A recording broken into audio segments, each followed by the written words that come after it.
I mean, dramatics, people, dramatics. But I think Bethany did have an agenda, right? It was to build Bethany's case against these networks and to say, to lay bare to the world, look at how they abuse people, especially someone who now has come out and said that they have mental health. Now, I agree with you. She left a lot on the table. Like you and I have always had the theory, is Rachel on the spectrum?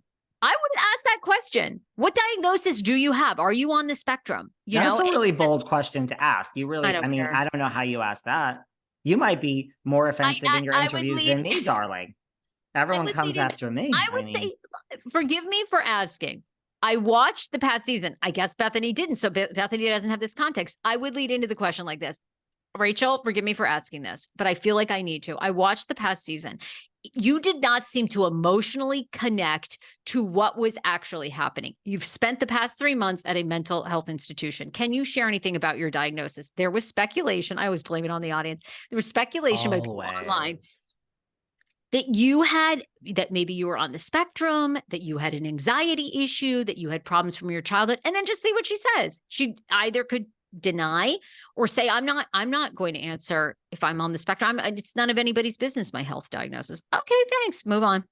And I would have dived more into the big fish. The 3 big fish, right. Producers, LVP, and Andy. Like I would have said, what do you mean you tried to reach out to LVP? What do you mean she didn't get back to you? When did you try? How often did you try? You tried 17 times? Was that in text? Like God is in the details. Like, so you went 17 times. You from your phone reached, was it your manager? You reached out to Lisa Vanderpump to say help. And she never, I mean, I'm just saying, sometimes we don't get the answers we want. It could have been the opposite, but it seemed like there was something there. And then it seemed like there was something with Andy with like the drugs. And he said this, and you have a mental disorder or whatever. I'm paraphrasing.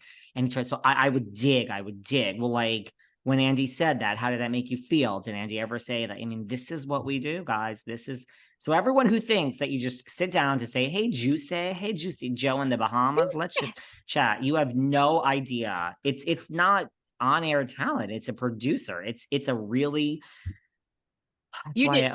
that's why I always say, please cancel me, because I told you I'm going to go run a PR department and I'm just going to go produce other shows and I'm going to hand them the questions and nobody will know me and I will delete my social and man, I will have a great life. But guess what? Careful what you wish for.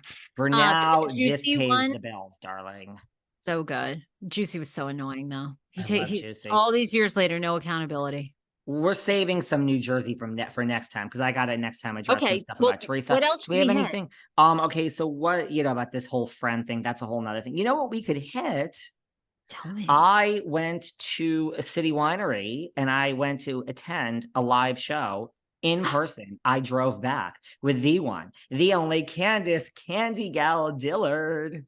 Candy Gal. So wait, you saw her at City Winery in New York City? I did. I left the gorgeous, relaxing Sag Harbor, which I hate leaving. I'd like to never leave here. Apparently that's not the case these days. And I went into New York. I had an interview the next day. So I'm like, I'm going to kill 2 birds with 1 stone. And look who's bopping around town tonight, Candy Gal. And I'm going to take in Candy Gal's show and then talk about it here behind the velvet rope in the Sarah Fraser show. Now, Candy Gal. Yeah. I mean, listen, I'm giving a lot of good reviews to the shows, lots of good reviews to, Homeless, Not Toothless. I love Tom Sandoval and the Most Extras. This is not a housewife strutting on the stage. This is a full on, first of all, Candy Gal has an entourage. Okay. There is an entourage.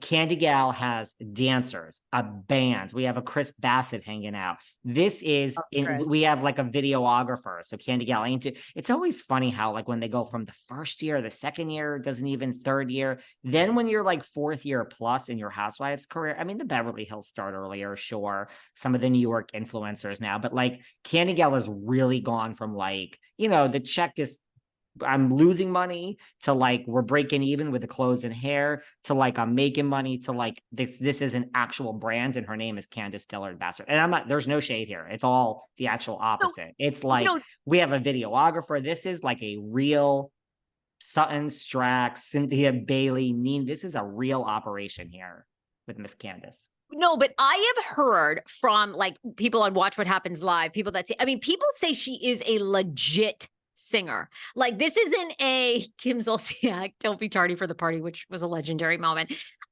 This is like a real, so when she comes out on a city winery stage, because they're not like enormous stages, but they're a good size. We have 2 venues. Now we have City Winery, The Loft. That is where David and Behind the Velvet Rope had live shows. I've invited you to a live show. We should do a live show together. You won't travel. We're going to have to film that in LA. We have a request for you in Chicago, by the way. Come to LA. One of our listeners wants you. Well, you got to figure it out then because my promoter can't do it there. But I'll go to Chi-Town. All right, I'll go there. Make it happen, and we'll do a show in LA. We'll sell tickets for real.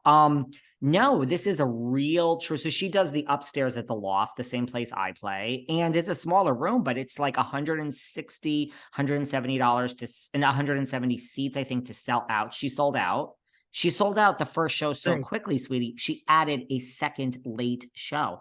There was a 7:30 show and a 10 o'clock show for Candy Gal. Great.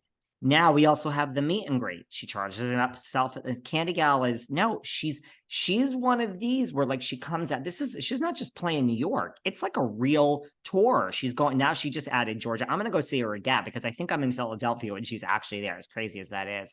So it's a real ticket. It's a real show. She's one of these who she's a real singer. It's a real performance. It's not like a gimmick. So I know Karen Huger tried her one-woman show or whatever. And I mean, we had Reasonably Shady, the stand-up and all that. But like Candy Gal it's a real concert. It's a real thing. Candy Gal comes out. Does Candy Gal have an opener or she just comes out?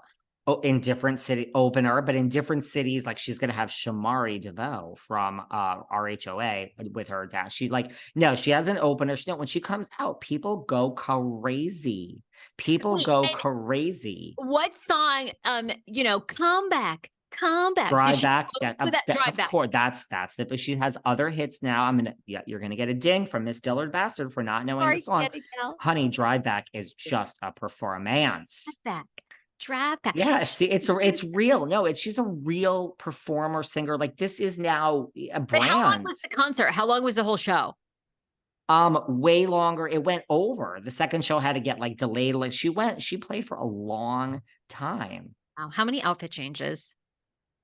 I mean, I didn't count, but she's like the tiniest little peanut too. She's like so little and really. We're selling merch. Tons of Candace. Yeah, she's stunning. So tons of Candace shirts. You can buy the album, bring it. So then you have the meet and greet afterwards.